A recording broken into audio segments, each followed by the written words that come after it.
उमरेड विधानसभा क्षेत्र में आगामी चुनाव को लेकर अपक्ष प्रत्याशी प्रमोद खर्टे ने अपनी चुनावी रणनीति में पद यात्रा और जनसभा को प्रमुख स्थान दिया है। खर्टे ने अपनी यात्रा के दौरान विभिन्न गांव और कस्बों में लोगों से सीधा संवाद किया और अपनी समस्याओं को समझा। उन्होंने कहा कि उन्हें लोगों से बहुत अच्छा समर्थन मिल रहा है और उनकी रैलियों में भारी संख्या में लोग जुड़ रहे हैं। प्रमोद खर्टे ने ये भी बताया कि उनकी यात्रा का मुख्य उद्देश्य लोगों तक उनकी आवाज पहुंचाना और उन्हें यह विश्वास दिलाना है कि वे क्षेत्र के असली समस्याओं को समझते हैं और उनका समाधान करना चाहते हैं। उन्होंने ये भी कहा कि उनका उद्देश्य केवल चुनाव जीतना नहीं बल्कि उमरेड की जनता की असली जरूरतों को पूरा करना है। प्रमोद खर्टे के समर्थन में उमरेड के नागरिकों का उत्साह बढ़ता चला है। उनके पद यात्रा के दौरान स्थानीय लोग उन्हें खुलकर अपना समर्थन दे रहे हैं और उनके प्रस्तावों को लेकर सकारात्मक प्रतिक्रिया दे रहे हैं। इस समर्थन को देखते हुए खर्टे के प्रचार में तेजी आ गई है और वे आगामी चुनाव में अपनी स्थिति मजबूत कर रहे हैं। मला खूप आनंद होत आहे। तुम्ही जिथे रॅली काढतो त्या रॅलीमध्ये भरपूर लोक घराच्या बाहेर जसं एखादा सेलिब्रिटी आला तसे उभे होतात।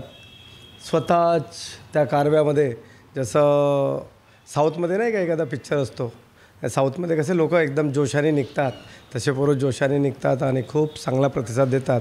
तुम्हाला जर थोडक्यात सांगायचं झालं ते कपाळ पहा, माझ्या कपाळावर फोकस करा। या कपाळावर कितीतरी घाव आलेले आहेत।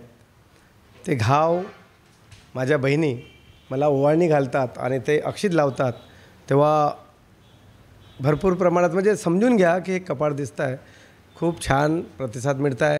त्यांच्या आशा आणि अपेक्षा संपूर्ण माझ्यावर आहेत की आमचा भाऊ येईल आणि आमच्या मुलाबाळासाठी काहीतरी चांगलं करेल। रोजगाराच्या संधी जे म्हणत आहो मी की रोजगार आपल्याला पाहिजे, तो आमच्या हक्काचा, तो रोजगार आम्हाला मिळवून देईल, आमच्या गोरगरिबाची मदत करेल अशी त्यांची कल्पना आहे। डोळ्यात कधी-कधी अश्रू येतात की खरंच ईश्वरा मी निवडून येईन का आणि निवडून जर आलो तर मी यांच्या पूर्ण अपेक्षा कशा पूर्ण करेल अशा प्रकारचा एक जोश माझ्या मनात आहे आणि तो मी पूर्ण करण्याचा प्रयत्न करतो। बघा त्यावेळेस एक आपण निस्वार्थ भावनेने समाजसेवा केली। अतिशय कठीण काळ होता तो। डोळ्यात अश्रू येणारा म्हणजे आम्ही जर आपल्या आयुष्यात जर पाहिलं तर ही घटना डोळ्यामध्ये पाणी येणार आहे। आम्ही सर्व लोक बंदी होतो आणि कितीतरी असंख्य लोक मृत्युमुखी पडत होते, त्यांना ऑक्सिजनची आवश्यकता होती, परंतु आमच्याकडे ती कोणी जशी कल्पनाच नाही केली होती ना की येणाऱ्या काळात करोनासारखा रोग येईल आणि ऑक्सिजनची कमतरता पडेल, असं कोणी पाहिलं नव्हतं। आणि आमचा भाग दुर्गम आहे, या दुर्गम भागामध्ये त्या ऑक्सिजनचा साठा पुरवठा नव्हता। तर मी माझ्या डोळ्यांनी मी माझ्या साळव्या गावात राहत होतो, मी पण एक बंदिस्त बसलेला होतो, तेव्हा मी माझ्या डोळ्यांनी पाहिलं की खरंच असंख्य लोक मृत्युमुखी पडत आहेत। माझ्या डोळ्यातही अश्रू आले आणि मी त्याच दिवशी ठरवलं की यार आपण आपल्याजवळ जे आहे धन हे काही कामाचे नाही आहे। आणि मी रात्रभर आपल्या धाब्यावर उभा होतो, बसलेला होतो, आईवडिलाचं त्या काळातील पुराणं घर आहे त्याच्यात बसलेला होतो। तेव्हा माझ्या मनात कल्पना आल्या, मी खुर्चीवर इकडल्या तिकडे हालत होतो, काय करायला पाहिजे। तेव्हा मी सोर्स लावले आणि ऑक्सिजन ईश्वरानेच मला ऑक्सिजन मशीन आणि बुद्धी जो देतो तो ईश्वर देतो, देव देतो, ते बुद्धीने मला ऑक्सिजन मिळालं। मी सर्वीकडे डिस्ट्रीब्यूट केलं।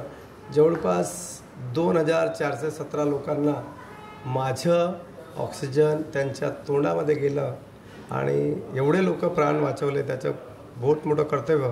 त्यावेळेस माझ्या मनात राजकीय कोणताच दृष्टिकोन नव्हता, आई वडिलांनी सांगितलेलं समाजकारण होतं आणि तेच समाजकारण म्हणून जनतेची सेवा केली।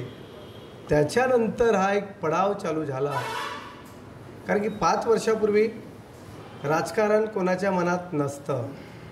राजकीय लोक फक्त 6 महिन्यापूर्वीच तयारी करतात। जसा पैलवान आपली बॉडी वर्षानुवर्ष जपतो तसं राजकीय व्यक्ती जपत नाही। परंतु मी एक सामाजिक कार्य मागच्या 7 वर्षापासून करत राहिलो। शाळेच्या मुलांना बॅग देणे, गोरगरिबाची मदत करणे आणि करोना काळात तर खूप छान वाटलं, मजा आली। मी लोकांकडे मुद्दे आधीपासूनच मी होत नाही मागत, मी त्यांना मुद्दे नाही मागत। मी म्हणतो की मला बस तुमच्या खास करून रोजगारावर मोठा प्रश्न आहे। पोट सुखी तर जग सुखी, पोटच सुखी नाही तर जग कसं सुखी. माझा एकच नारा आहे, माणसाचा विकास तर शहराचा विकास, शहराचा विकास तर माणसाचा विकास. पण इथे तसलं काहीच नाही, ना शहराचा विकास आहे ना माणसाचा विकास आहे. म्हणून मला महत्त्वाचं वाटतं की या क्षेत्रात उद्योग यावे, शेतकरी बंधूंसाठी पूरक जोडधंदा म्हणून सहकार क्षेत्रातून दुग्ध व्यवसाय यावा, त्यांच्या मुलाबाळांना काम मिळावं.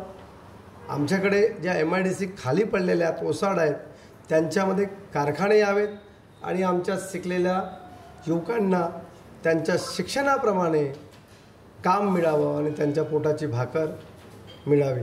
बघा, तुमच्या सर्वांच्या आशीर्वादाने मी उभा राहिलेला आहो. पक्षाने मला तिकीट ऐन दिवशी, म्हणजे महाराष्ट्रात जर पाहिलं तर मला सांगण्यात आलं की सर्वेनुसार मी 1 नंबरवर होतो. परंतु काहीतरी पक्षाने विचार केला असेल की आपल्याला कोणाला द्यायला पाहिजे, कारण का ते पक्षाचे लोक म्हटलं भारतीय तर ते हुशार आहेत. त्यांना वाटलं असेल की आपण तिकीट मला न देता अजून कोणाला दिली पाहिजे, तर त्यांनी निर्णय घेतला. परंतु त्याच्यानंतर माझ्यावर खूप प्रेशर आलं. हजारो लोकांनी मला फोन केला, हजारो, की भाऊ हात जोडतो, तुमच्या पाया पडतो, तुम्ही तिकीट वापस नको घ्या. आणि मलाही वाटलं एखाद्या जणाने तर धमकी दिली की तुम्ही जर तिकीट वापस घेतल्या तर मी काहीही करून टाकेल. तेव्हा माझं मन एकदम हे झालं की हो, खरंच आपण एवढी लोकांना आशा दाखवली आणि आपण जर आशेची निराशा जर केली तर चुकीचं होईल. चला ठीक आहे, यांच्या इच्छेसाठी आपण ठाम स्टँड ठेवावा आणि आपण निवडणुकीला सामोरं जावं. तेव्हा निवडणुकीला सामोरं गेलो आणि जवळपास अधिकृत उमेदवारी माझी मान्य झाली. त्याच्यामध्ये मला चिन्ह मिळालं कढई. तर तेव्हा सर्व जनतेला मी विनंती करतो की माझं निवडणूक चिन्ह हे कढई आहे.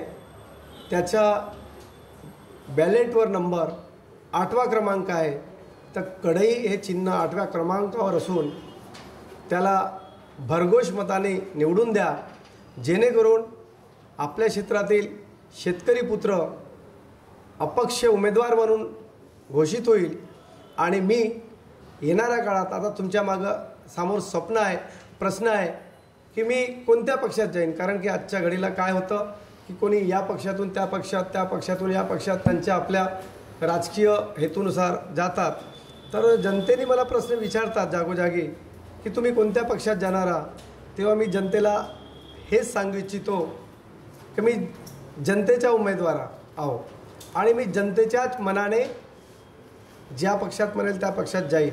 परंतु माझा एक सदसद विवेक बुद्धीचा एक मनातील विचार आहे की मी ज्या पक्षाची सरकार बनेल त्या पक्षात जाईल, तुमच्यासाठी भीक मागेल. जशी आई आपल्या मुलासाठी इथून उधार मागते, तिथून उधार मागते आणि आपल्या कुटुंबाचे पोट भरते, त्याचप्रकारे मी ज्या पक्षात जाईन त्यांच्या सामने एक शर्त ठेवील की माझ्या रोजगाराचा प्रश्न, माझ्या शेतकरी बंधूच्या पांधन रस्त्याचा प्रश्न, माझ्या आई बहिणीच्या रोजगाराचा प्रश्न, त्यांना लघु उद्योग, कुटीर उद्योग मिळावे आणि त्यांचा सुखी संसार चालावा, हा प्रश्न, हे 3 प्रश्न जो पक्ष मानेल तर मी त्या पक्षात जाईल. आणि त्यांना काही कंडिशन नाही, कंडिशन शर्ती असतील, परंतु हात जोडूनच मी त्यांना ह्या मागण्या मागेल. आणि अजून पुन्हा सर्वांना आवाहन करतो की तुम्ही जो विश्वास दाखवला, माझा विश्वास बनलेला आहे, हा विश्वास असाच ठेवा. सकाळी 7 वाजता तुम्हाला सर्वांना 1 दिवस मजदुरी सोडायची आहे. एका 2-3 तासासाठी तुम्ही 1 दिवस मजदुरीला नाही गेले तरी चालेल, परंतु तुम्हाला 7 वाजतापासून लाईन लावायची आहे. आणि कढई 8व्या क्रमांकावर आहे, त्याची बटन दाबायची आहे. मी समाजकार्य करतो, तुम्ही पण एक वोट देऊन कढईला समाजकार्य करा आणि माझे हात बळकट करा. मी तुमच्यासाठीच लढाई लढेन. परिवाराला बाजूला ठेवून तुम्ही सर्व लोक माझ्या परिवाराचे सदस्य तुमच्यासाठी प्रयत्नाची पराकाष्ठा करून तुमच्यासाठी जे मी स्वप्न पाहिलेले आहे ते पूर्ण करण्याचा प्रयत्न करेल. धन्यवाद. कैमरा पर्सन सुभाष बुटले के साथ अभिषेक पांसी की रिपोर्ट.